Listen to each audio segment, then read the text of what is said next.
Delighted to have Sabien Leemans with us. As many of you know, biodiversity is one of the central themes for WWF, where Sabien works, and Sabien is central in that role, in that topic. She is Senior Biodiversity Officer for WWF.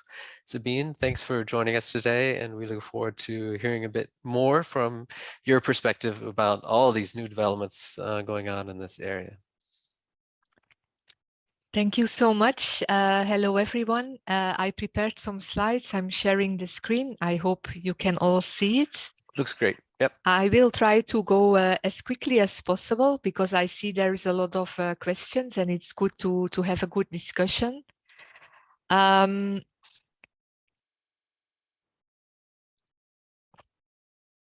right. Yes, it was already said. Biodiversity loss and climate change are both happening. They're both two sides of the same coin, and they need to be tackled urgently. And for this, nature restoration is part of the solution for both of those problems. And we see that in Europe, the impacts of climate change are already happening. The spring droughts in Spain and the big flooding in Italy are just two of the most recent sad examples that we saw. And we also know that in Europe, farmers are already experiencing the impact of this climate change. Last year in August, it was very dry and agricultural production really decreased significantly because of this. So restoring nature is not only important for nature itself, as Umberto already explained, it's really important for climate mitigation. Healthy ecosystems like peatlands, forests, seagrass, meadows, they can absorb millions of tons of carbon out of the atmosphere.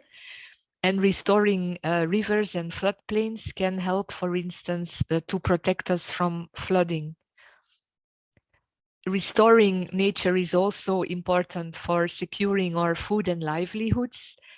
We need healthy ecosystems for our food security. Healthy ecosystems provide with fertile soils, pollination, water retention. It can be beneficial for fish stocks, as was explained. So this is really, really important.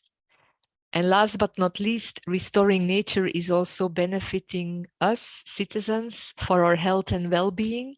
And I think this is something that we all experienced very directly during the COVID pandemic. And this is really important. And the Nature Restoration Law proposal has an important chapter also on urban restoration and restoration of biodiversity in urban areas. And this is an important part. Now, it was already explained how the legal proposal looks like with the overarching target, the specific targets for the member states underneath, and then the governance framework with the national restoration plans, the monitoring and the reporting. Maybe to add, as NGOs, when the proposal came out last year, we were really welcoming it and positive about it. We think it's a robust proposal because of the clear targets and the deadlines it contains. Of course, as NGOs, we also had some suggestions to even improve the legal proposal. One of the things that we were looking at was that for the ecosystem-specific targets, there are targets by 2030, 2040, 2050, and we are arguing that we shouldn't postpone too much restoration action to 2050. If we want to be climate neutral in Europe by 2050, we need to do the bulk of the restoration action by 2040. However, as it was already mentioned, we are now a bit more in the defensive mode because we see mainly in the parliament a very big pushback against the legal proposal coming from the EPP, the European People Party. And here are some of the social media messages that are circulating. Indeed, they are, in our opinion, EPP is really already in campaign mode for the EU elections that will happen next year. And they try to position themselves as the defenders of farmers. However, they are not really proposing any solutions for farmers, because during the negotiations in the Environment Committee, a lot of amendments were being discussed, and at one point they just decided to leave the negotiations and were just very outspoken that the proposal should be rejected overall. This is very unfortunate. I don't think, well, at least I haven't witnessed this kind of campaigning from a political group. And it's a bit unfortunate that the discussion has become so political and that it's not really on the content anymore. And when it is on content, then that there is a lot of things stated like nature restoration will be impossible. It will hamper renewable energy development. This is not true. And actually, both the Wind Europe and the solar industry have communicated statements in favor and in support of a strong nature restoration law. So even those sectors are not agreeing that nature restoration law is a threat to their business.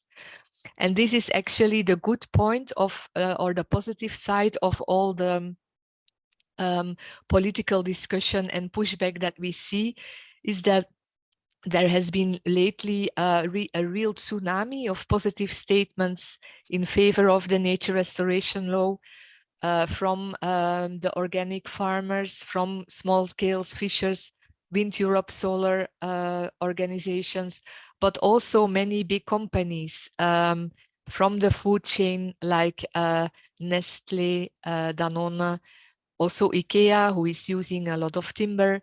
They all came out in favor of a nature restoration law, because they see that if we don't tackle nature loss and climate change, they will get into trouble for their supply chains.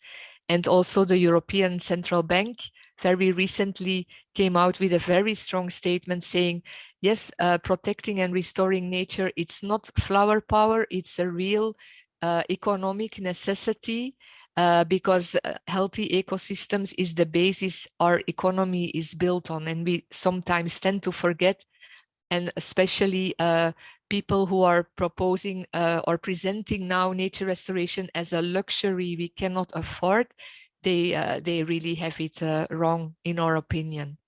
Now, it was already mentioned that the EU member state adopted their position on the legal proposal on the 20th of June. And this is very positive and also a very important signal, I think, to the Parliament, because if the member states themselves, who will be the ones who need to implement the proposal or the legislation, they are not blocking it, they are amending it based on their concerns. They are proposing some changes, but on the other hand, they are ready to work on it. So this is an important signal for the Parliament, which indeed yesterday, with a tie 44-44, rejected the final report in the Environment Committee, which is a pity, but it's also showing that there is a real division. It's 50-50, and we know that for the plenary, all MEPs will be able to vote.